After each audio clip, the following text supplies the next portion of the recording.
Good afternoon, everybody, and welcome to the Polis Project Digital Book Salon. My name is Michael Busch, and I am the Director of Public Programs at Polis. Today, I'm pleased to be joined by Dr. Nandita Sharma, Professor of Sociology Department at the University of Hawaii at Manoa, and the author of Home Rule, National Sovereignty and the Separation of Natives and Migrants, published by Duke University Press, and that's going to be the book that we're going to be discussing today. Before we begin, just a brief note to our audience, as always, part of the goal here is to simulate an actual book event, which means that to the extent possible, we'll try to make this an interactive event with our audience. So if you've got a question for Dr. Sharma, please send it along to the Polis Project Twitter account, which is at project_Polis, and we will ask it, time permitting. Let's jump right in. Nandita, welcome to the Polis Project Digital Book Salon. Thanks, Michael. I'm so pleased to be here, and thank you for the invitation. Of course. Your book is so rich in ideas and in evidence. There's a lot going on in the book, but I wanted to begin by establishing the theoretical foundations for our conversation tonight. You make clear at the outset of Home Rule that the book's focus lies in what you call the post-colonial New World Order, which you define as the contemporary mode of governmentality of ruling relations. Can you begin by talking about what this means exactly and how theorizing post-colonialism as a new world order is different and more robust than adopting neo-colonial or decolonial frames? Right. Thank you for that question. I struggled with trying to understand post-colonialism as more than either theoretical framework to understand life after empires, or as simply, the shift from being a colony to being a nation state.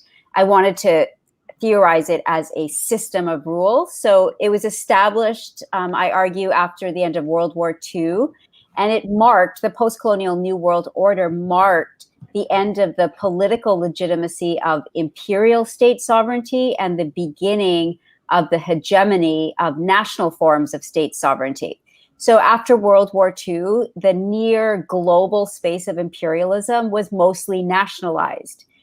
Just between 1945 and 1960 alone, over 36 new nation states were formed in Asia and Africa.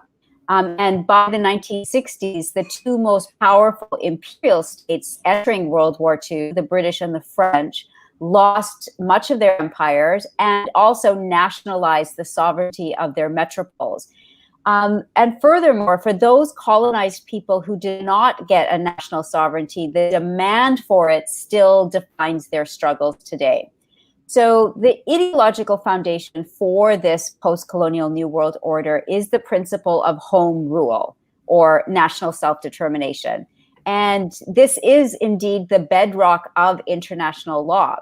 Enshrined in the 1945 founding charter of the United Nations, national sovereignty became and remains the institutional mechanism for implementing a reorganized, a revamped, and a reinvigorated global apartheid.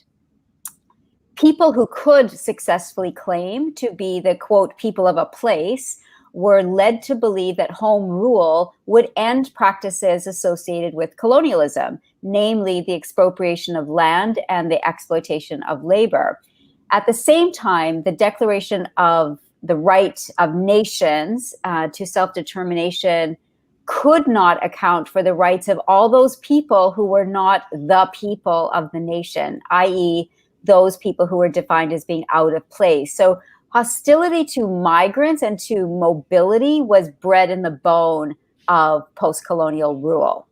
The principle of national sovereignty established the main binary of post-colonial rule, and that was the difference between nationals and migrants. Which is a shift from a binary of European and native. And this new international system provided the institutional structures for capitalist social relationships to actually expand. And they did so, they expanded enormously through, not against, the nation state. The dissolution of imperial states also came with the dissolution of imperial monopolies on the wealth of their colonies. So capital quickly entered into nationalized markets through national leaders eager for development, or just through war. Claiming to have liberated people, post-colonialism, I argue, liberated capital instead.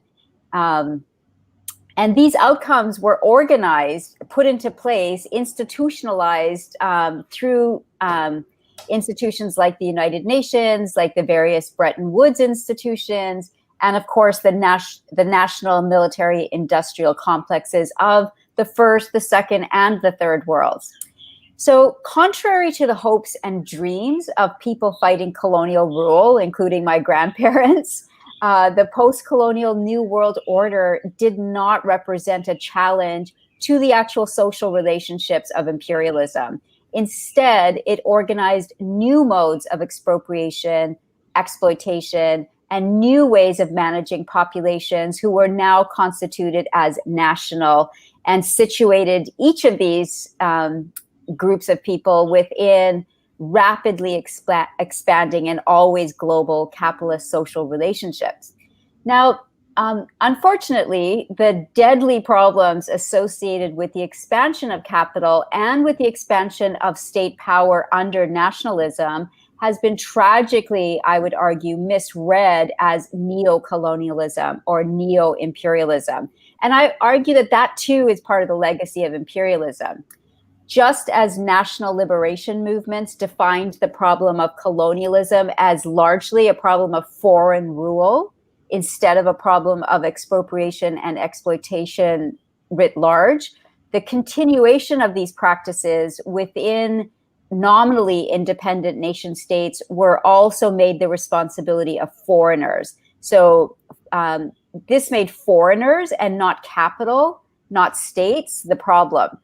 Foreign capital, foreign states, foreign people, both outside of the nation and inside of the nation as migrants, were pointed to as the reason why national liberation didn't deliver anything resembling the freedom that was promised by national liberation movements.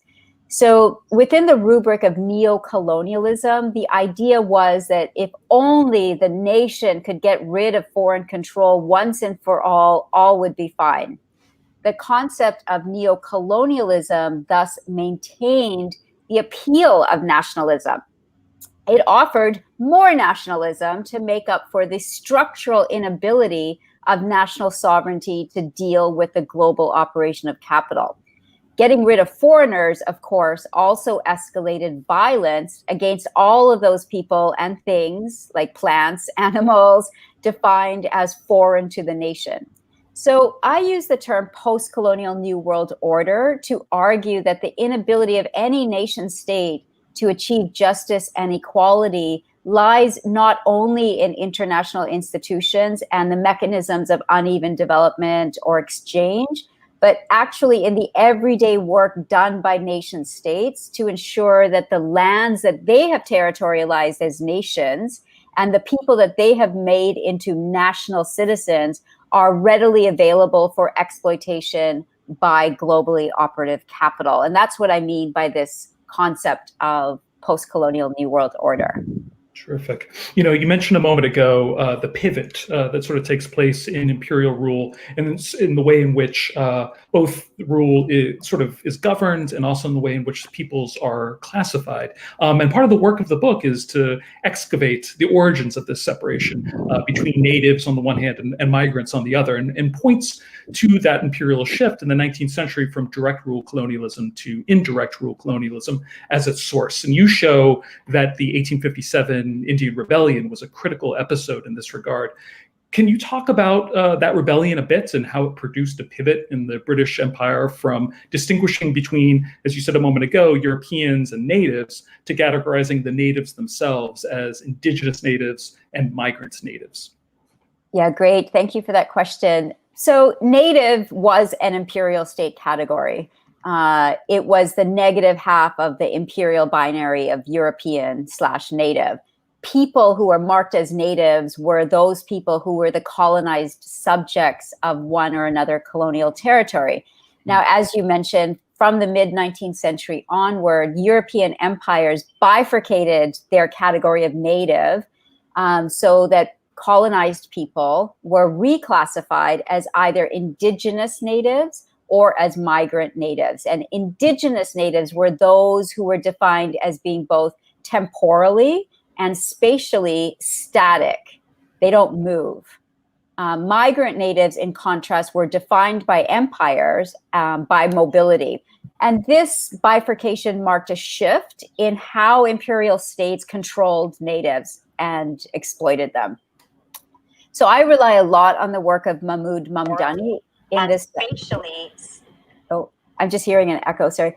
So I rely on the work of Mahmoud Mamdani for this part of the book, and he pinpoints this shift as part of the British imperial response to the massive 1857 Indian Rebellion, or quote unquote British Mutiny. Not only did the British state take direct control over the colony of India in the aftermath of the quashing of this rebellion, but they also placed greater emphasis on biopolitical technologies after they quashed the rebellion. So surveillance, defining each and every native, segregating native groups from one another, often in the guise and in the ideological framework of protecting particularly indigenous natives against migrant natives. So those who were categorized as indigenous natives were subject to a new imperial regime of protection, and that enclosed them within quote unquote custom. Colonialism was now portrayed by empires as necessary not to change indigenous natives, i.e. to civilize them, but now to preserve their often invented traditions and customs as they encountered the quote unquote modern world. So the governance of indigenous natives took place through appointed native authorities, and they were given land. Native authorities were given land to parcel out to those who had been reclassified as indigenous natives. In contrast, migrant natives were seen by empires as more modern, and thus in no need of protection at all. This also meant that they were not granted access to lands reserved for the indigenous natives. And of course, this worked brilliantly as intended to divide indigenous natives from migrant natives. So that bifurcation was part of the divide and conquer strategy of the British Empire after the rebellion.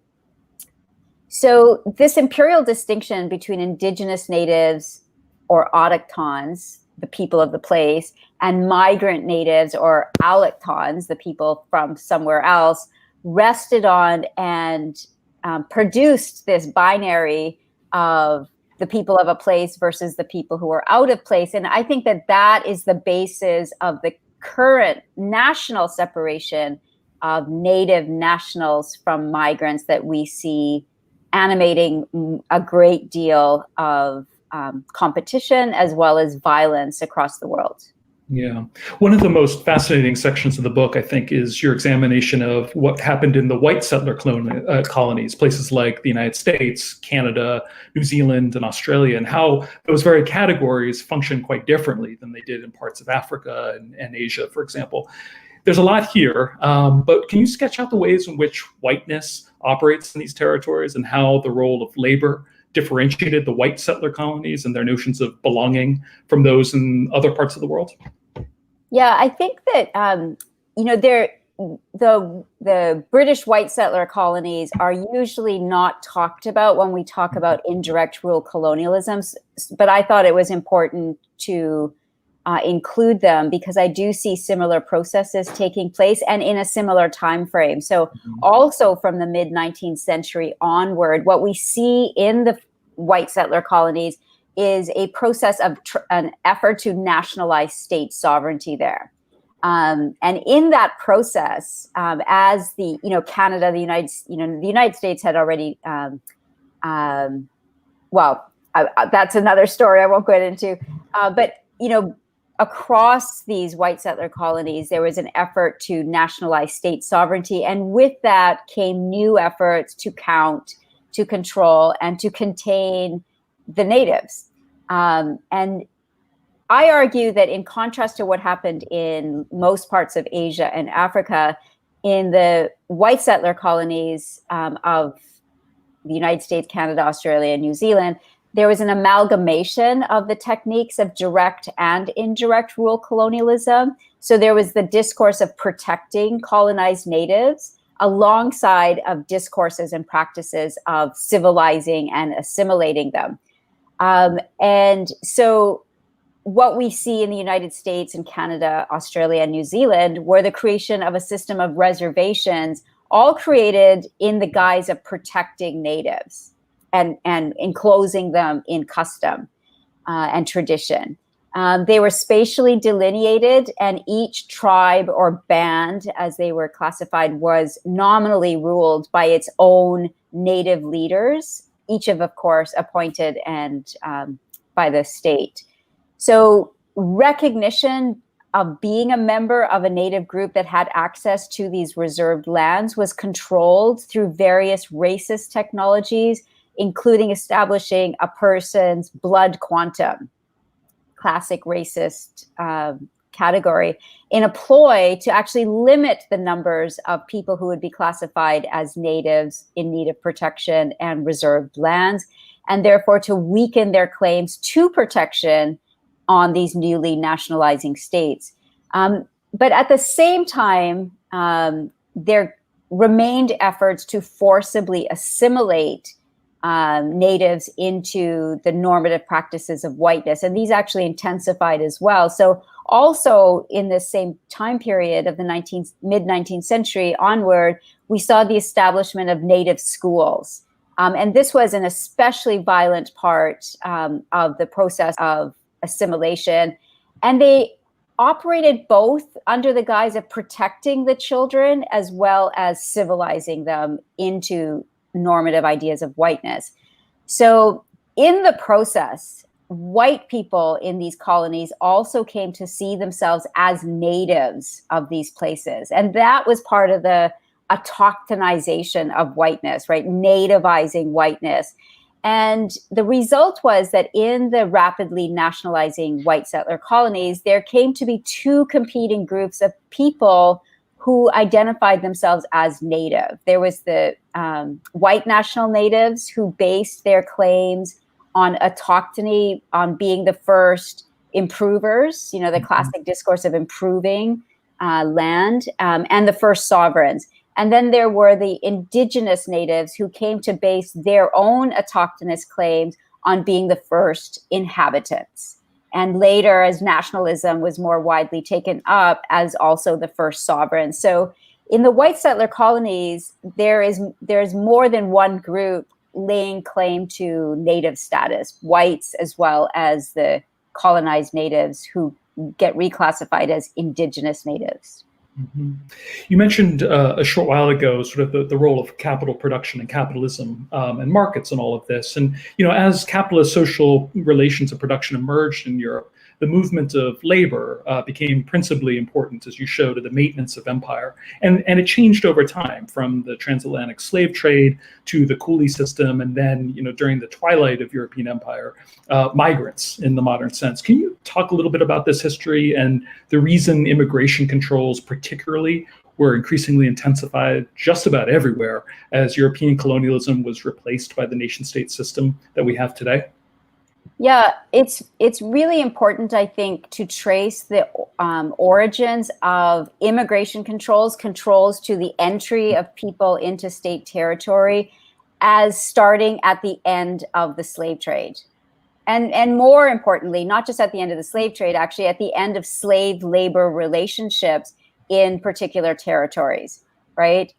During the slave trade, there were no controls on the entry of people into state territories. In fact, you know, imperial states were actively organizing the forced movement of people into their territories, right? Never mind trying to restrict entry into their territories. They were trying to expand entry into their territories. They relied, of course, on processes of colonization, of enclosures, and of course on enslavement to capture those people and compel them to become labor in the colonies.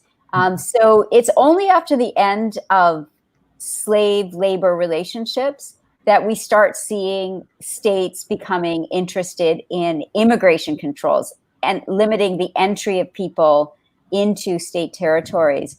And I think that has to do with the fact that slavery was a system of labor discipline, right? Of labor control, exploiting and enriching slave owners through the mechanism of controlling slaves through the institution of slavery. Once that was abolished, and once the legitimacy for slavery had ended, I argue that immigration controls became the new mechanism for disciplining, controlling, and procuring a labor force that was profitable for capital investors.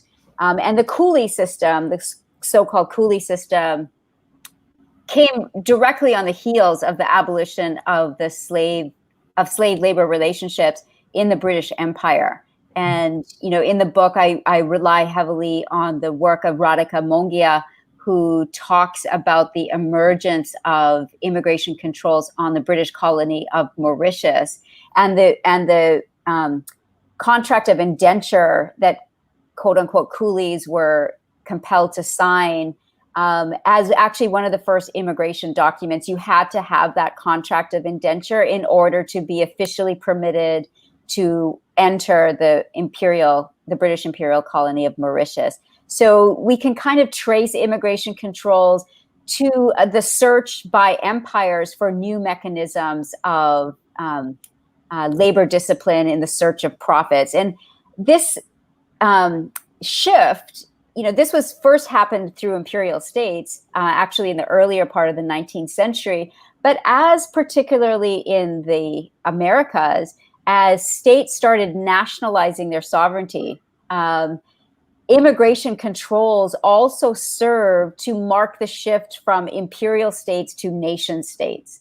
And what we have learned from, you know, theorists of nation states and of nationalism is that nationalism is a unique mode of governing states, because nations and nation states are imagined as always limited in who can belong. And if you take into account that immigration controls become a new mechanism, not necessarily to keep people out, but to limit the rights of people once they're in the state by denying them nationality, we can start to see how immigration controls go hand in hand with the nationalization of state sovereignty. And in fact, I argue that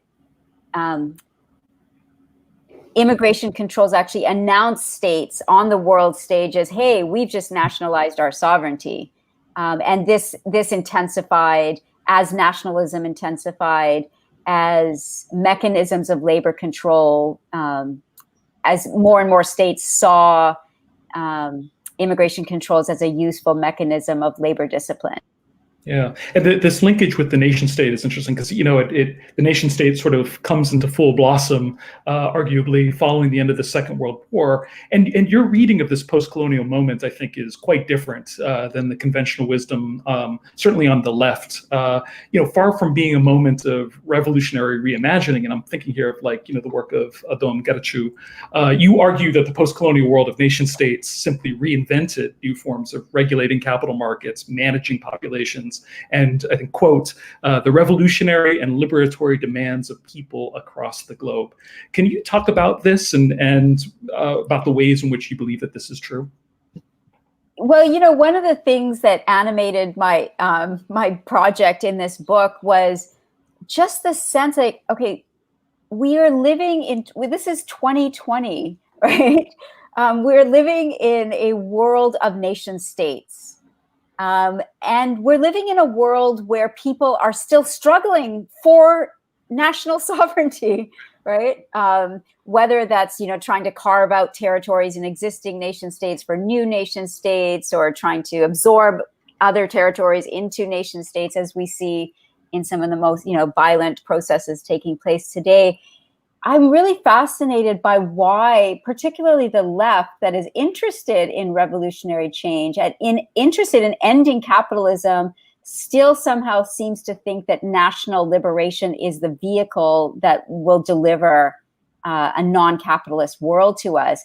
And it's obvious that it hasn't, right? And so, this is one of the reasons that I tried to critique the theory of neocolonialism as an alibi for why it didn't happen, right? So neocolonialism operated as an alibi for the national liberation states to say, oh, well, we tried to deliver you freedom and liberty and the end of, expropriation and exploitation, but, the World Bank got in the way, or the United States got in the way. It has nothing to do with us. Just trust us more, give us more power. So I think that, if you look at the origins of the demand for national self-determination, we tend to think that it originated in some, anti-colonial demand. But it's really interesting when you trace it back to the demands of the United States made against the British Empire, right? And other empires eventually. So, in 1941, when the Nazis have occupied, the metropole of Imperial France, and the Nazis are bombarding London, right, during the Blitz, President Roosevelt, the U.S. President Roosevelt, and British Prime Minister Churchill get together and have a meeting, because the United States has not entered World War II at this point yet, and yet they're the major source of financing World War II. And in order to continue that pipeline of money, Churchill is trying to get Roosevelt to agree to do that. Roosevelt insists that in order to continue funneling money into the World War II effort, Allied effort in Europe, that he wants there to be, at the end of World War II, national self-determination for all people in the world. And this was the first time this had been articulated, right? We've got the, Woodrow Wilson's, U.S. President Wilson's League of Nations project, but the League of Nations after World War I never pretended to allow the colonies to have national self-determination. That was just for Europe, right? And other, quote unquote, white people. So it's after, it's in this period just before World War II where the United States realizes that in order to become the world hegemon that it became after World War II, it needed to end imperial monopolies on their colonies. It needed a way for capital backed by the United States to enter those former colonies, right? Which, of course, they were not able to do so as long as they were imperial. And Churchill had to agree because he was over a barrel. So he hoped that things would change after World War II, but it didn't. And after World War II, we saw the dissolution of, one colony after another, not only because of what the US demanded, also because the liberation projects in the colonies, which had been there from the start, were also largely framing liberation as national liberation, right? So it coincided wonderfully. The national liberation demands in the colonies coincided very well with the desire of the US to become the new world hegemon after World War II. And together, they created the post-colonial New World Order. And as we have seen, what that accomplished was the expansion of capitalist social relations across every inch of this planet, more, the proletarianization of more and more people into capitalist social relationships. We saw more land being expropriated, more labor being exploited. So that was the post-colonial New World Order. So I feel like the question should be, why do people still think that this is a viable political project? Yeah. It's sort of on the tail of that.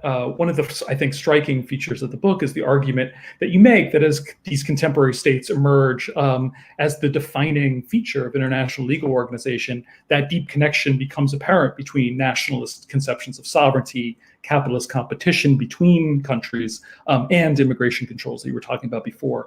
Indeed, you argue that the international order of states defined by their mobility controls has led to what you refer to as a global apartheid, where one's citizenship has become the, quote, most consequential factor in determining how and for how long one will live.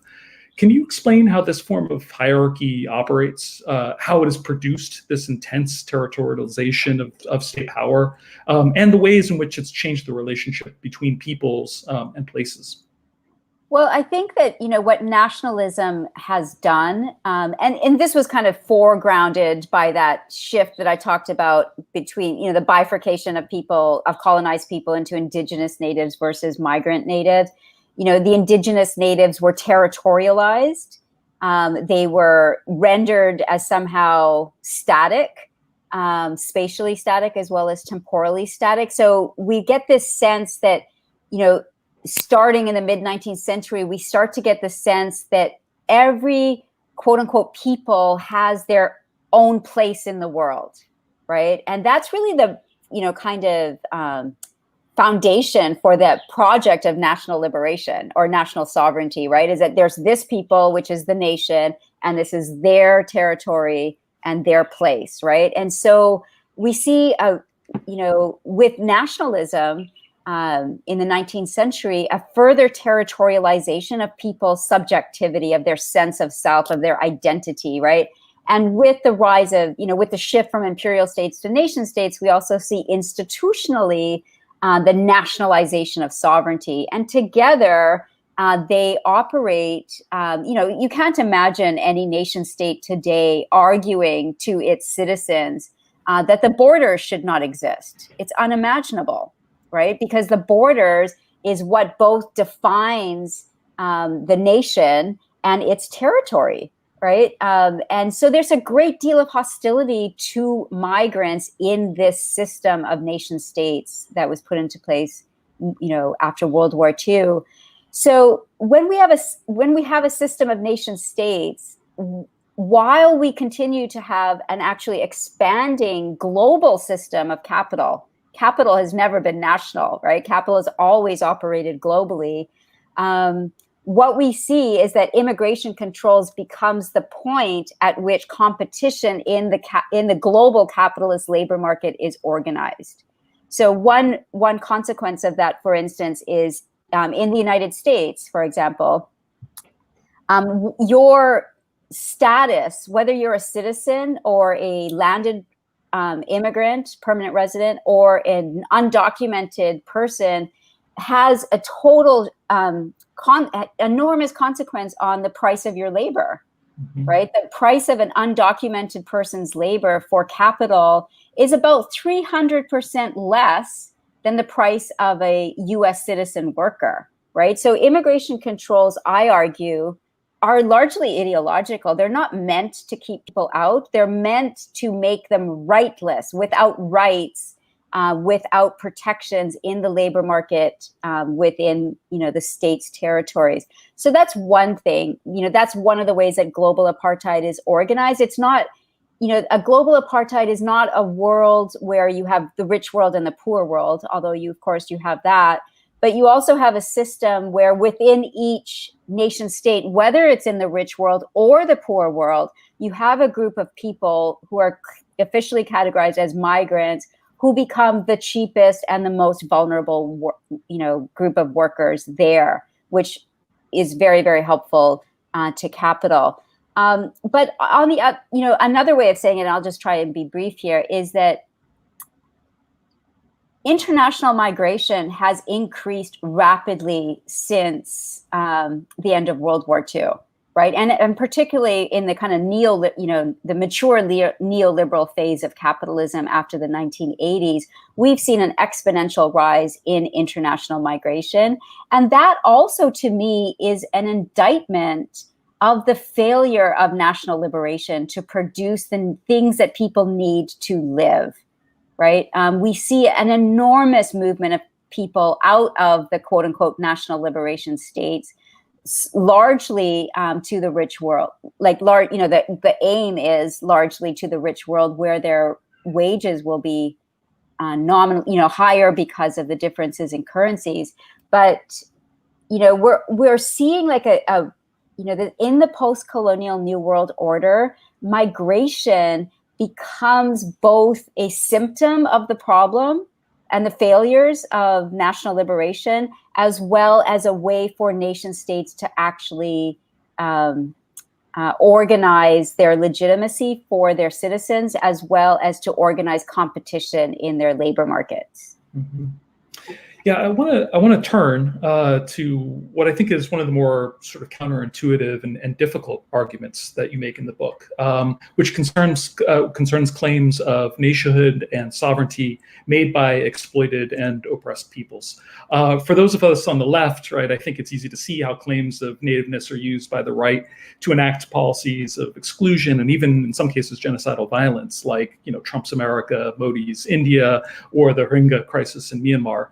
But you assert that there's an analog as well on the left, where anti-immigrant politics become central to the decolonial project itself. Can you talk about these parallels some and why you think that despite their otherwise radical postures, some decolonial movements do little to disrupt this post-colonial order of power? Yeah, I mean, in one sense, of course, the quote unquote national liberation struggles of people defining themselves as indigenous peoples in the United States, Canada, New Zealand, Australia, etc., are as radical in their demands as were the anti-colonial movement, national liberation movements across Africa, Asia, and the Americas, right? Mm-hmm. They demand the land back and self-governance, right? So they're no different in that respect. But what's interesting is that under imperial states, being categorized as native was the mark of colonial subordination, right? But in the post-colonial New World Order, that's been turned on its head. Defining oneself as a member of the nation is essential for gaining the internationally recognized right to be self-determinant. If you're not a nation, you have no rights to be self-determinant, right? In this politics of post-colonialism, no figure is as well positioned to claim national status as those who are also able to lay claim to being native to the territory. Making claims, therefore, to autochthony, to nativeness, buttresses one's national claims, right? And at the same time, it works to label others as having illegitimate claims. And the most illegitimate claimant to self-determination in the world is the migrant, right? Because they're out of place. They don't have, they're out of their territory, etc. So basing claims to land and to the wealth of one's labor, which are very radical demands, but basing claims to those on national nativeness embeds people into a certain kind of relationship, and it positions oneself in the dominant half of a negative duality in which ancestral lands are said to be in need of safeguarding against strangers who are imagined to be soiling native patrimony. So these autochthonous discourses are deployed from above. Donald Trump, the white nationalist, white supremacist project in the United States, and from below, indigenous natives in the United States, for example.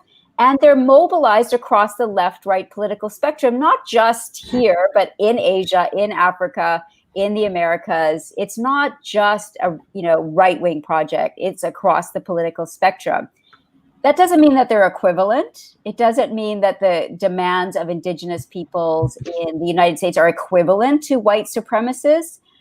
They're totally different in tenor and tone and scale and intensity and in power, right? The white supremacist project is in power. But their similarities are, I think, much deeper than just semantic, just the fact that they both see themselves as natives, right? They actually share a similar political worldview. So across all of their various permutations, all autochthonous discourses of nativeness rely upon, and they produce essentialist and racialized ideas of nationhood, both of which are then made to be fundamental to legitimate political claims. So all autochthonous discourses of nativeness assert that natives are the original and ultimate source of law and the grantors of rights, right? So if you're not native, you don't have access to the law or to rights.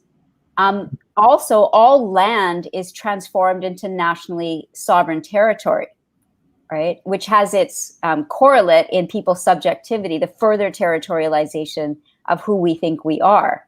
And in classic post-colonial style, all claimants to autochthonous national sovereignty, whether it's the Ku Klux Klan, saying you will not replace us, to indigenous land defenders, all of them also see themselves as engaged in anti-colonial resistance, right? So in the process, colonialism gets redefined as simply the absence of native sovereignty over specific territories, right? Mm-hmm. And I think that's why the migrant or the foreigner is defined across the political spectrum and, of all groups claiming native status as the biggest problem, as the biggest barrier to freedom. Yeah. And today, the surest way to delegitimize someone's presence or someone's political demands is to call them a foreigner. Because then it's like, well, why do you get to have any say, right? The correlate being go home, go back to where you came from, right? Mm-hmm. That's part of this imagination. Now, in the book, I talk about, because I knew that this was going to be the most controversial part of this book, I talk about how the making of someone into a foreigner, into a stranger, into a migrant is not a natural process. It's a social and political as well as an economic process. And today we see, the upholding of national rights to native sovereignty in projects of determining who is a member and who is not a member of any indigenous nation. So in the book, I analyzed two prominent examples in the former white settler colonies of Canada and the United States. And the first is the law and moratorium on mixed marriages by the Mohawks of Ganawake, which is in Canada's province of Quebec. And second, in efforts in the United States by the Cherokee Nation to exclude Cherokee freedmen, who are the descendants of Black people who the Cherokee held as slaves and brought with them on the Trail of Tears to territory that was later claimed as Cherokee National Territory. So in both of these instances, what we see is an insistence that because of issues of scarcity, which all nation states argue when they're enacting anti-immigrant politics, right? There's not enough to go around. We got to keep the foreigners out. They're stealing our jobs. They're taking our land. They're using up our housing, our educational, seats, et cetera, et cetera. Both the Mohawks and the Cherokee mobilize very similar discourses, obviously on a different scale and with a different consequence. But both of them rely on this idea that the nation gets to determine its membership. And that membership is going to be limited to those people who can legitimately claim native status to that territory that the nation is claiming. And I think that those are incredibly dangerous processes, none of which are going to lead to some kind of revolutionary moment where the land is back, our labor is no longer being exploited. And I think just to end it, I think, this is actually where the impetus for writing this book actually came from, which is this discourse that everyone who is living on native territory who is not native is a settler colonist. I think that's an extraordinarily dangerous political argument and stance to make, because basically that is part of the worldview that every people has their own place in the world. And that is the foundation for anti-immigrant violence. And if we cannot live in a world where we are not able to move, where the freedom to move is not part of the foundational freedoms that we have in the world, then what we're actually doing is reproducing the post-colonial New World Order. And that, as we've seen, is not a world order without capital, right? Without violence, without enormous environmental destruction. So, I offer these critiques as a way to say, like, can we imagine a different decolonization outside of nationhood, outside of racism, outside of territorialization? Mhm. Terrific. We have some viewer comments coming in and questions. Two in particular, I want to sort of package as one, and that is one of the audience members has asked if you can comment on your views of the recent citizenship amendment laws in India. And then part two, another audience member has asked if we can understand the Hindu-Muslim struggle also to be defined in this native migrant contexts. Yeah, I think that those are both very, very important questions, and I would say absolutely they are part of the framework of autochthonizing Hinduness to India, right? I mean, this is evident in the official discourse of the BJP party and other far-right parties in India, right? The idea that India just simply is a Hindu nation, right? And that's ancient, right? That, it was always a place for Hindus, right? And no one else. So one of the things that's important when we're thinking about that, right, is because in many cases, we're talking about people who are co-citizens of the Indian nation state, right? And I think that this is actually a very important example of how people can be turned from national citizens into foreigners, right? Through the idea that one group is native and the other group is not, and if you're not native, you can't be a citizen of the nation, right?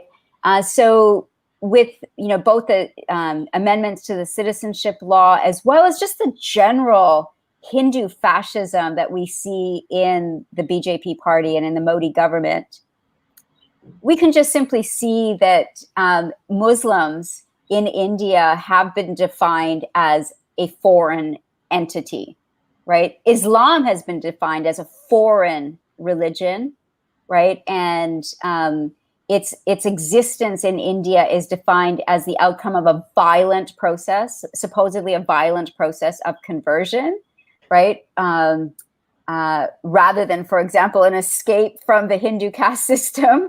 But I would say that what we're seeing in India is the effort to actually further limit the definition of the Indian nation, right? So people who are Muslim, people from certain regions of India are not Indian enough to retain their Indian citizenship. And again, the discourse that legitimizes that is that they're foreigners. They're not really, they're migrants, right? They're migrants. So of course, in the post-colonial New World Order, migrants have no rights. Migrants have no claim to citizenship, have no claims to power. So if they're migrants, then we can get rid of them. And that's why we're seeing, more and more people being culled from the citizenship roles. Mm-hmm. Another audience question has to do with the American election. Can you comment on how you understand the debate between Donald Trump's Republican Party and Joe Biden's Democratic Party within the framework that you've laid out in your book? Well, I mean, of course, the similarities abound in the sense that both the Republican and the Democratic Party have no intention of undoing national sovereignty, have no intention of giving land back, right? Have no intention of decommodifying labor, right? Have no intention of allowing freedoms of all sorts, including freedom of mobility. They don't have that. It is structurally impossible for them to have that in this framework. And that's part of the argument that I'm making in this book. For us to see post-colonialism, right, the rule of nation states as structurally incapable of producing the demands that we're making for land, for decommodification of labor. Because it's impossible to imagine any national party, right, as far right or as far left as you want to go within that framework of electoral politics in the nation states, as being able to deliver those promises. It's not capable of doing so. So the sooner we get rid of the system, the better off we will be. Now, having said that, I voted for Joe Biden. I became a US citizen last year, so this will be my first vote. And I voted against Donald Trump. I do think that there is a difference between the two. I do think that the white supremacist rhetoric that Donald Trump has not just mobilized, because everyone mobilizes that in the United States, but legitimated in a way that we haven't seen for a long time, right? So one of the other things that happened after World War II was a delegitimization of racism.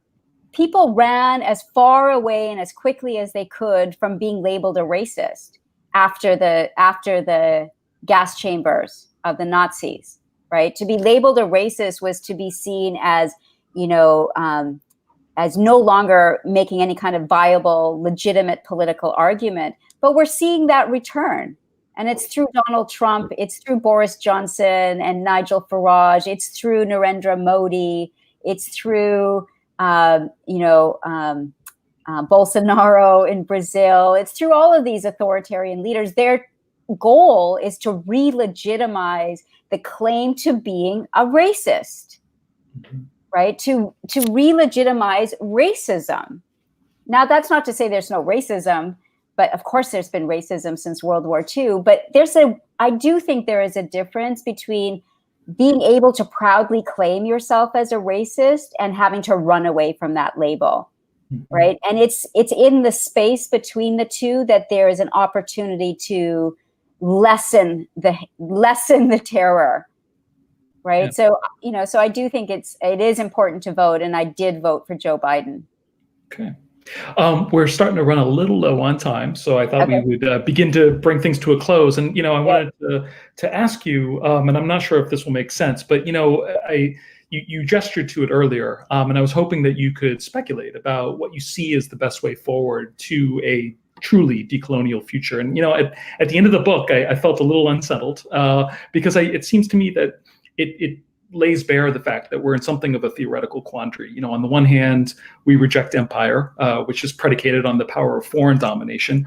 But the post-colonial present, as you argue, which is based on home rule, sort of, provides its opposite. And it's also an unacceptable state of affairs, as you argue. So I guess my question is, where do we go from here? Do we have to reconsider the theoretical foundations of how we understand colonialism in order to build a truly decolonial future? Or do we simply just need to kind of reconceptualize what we already know and what we already have just more creatively? Yeah, I do think that the most important thing that we can be doing is to de-link power and foreignness, right? So I think that one of the definitional understandings of colonialism, if you look in any dictionary, what is colonialism? Colonialism is foreign rule, right? And I think we need to de-link that.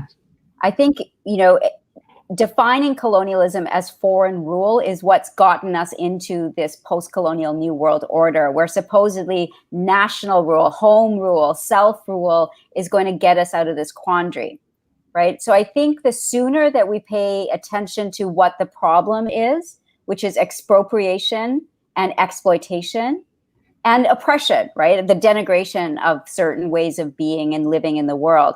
The sooner that we focus our demands on eliminating those practices and paying less attention to whether someone is quote unquote native or whether they're quote unquote foreign, the quicker we will be able to get to that goal of realizing our aims.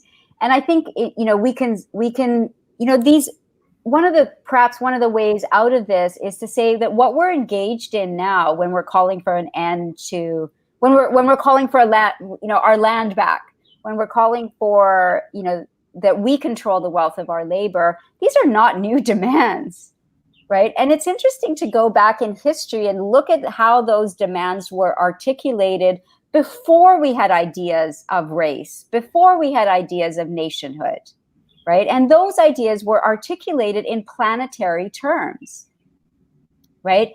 Even in England, which is, you know, even in the English countryside, which is the birthplace of capitalism, right? Even in the English countryside, the first victims of capitalism, the people who were tossed off the land and had their commons enclosed, were actually arguing for the end of slavery from Africa, right?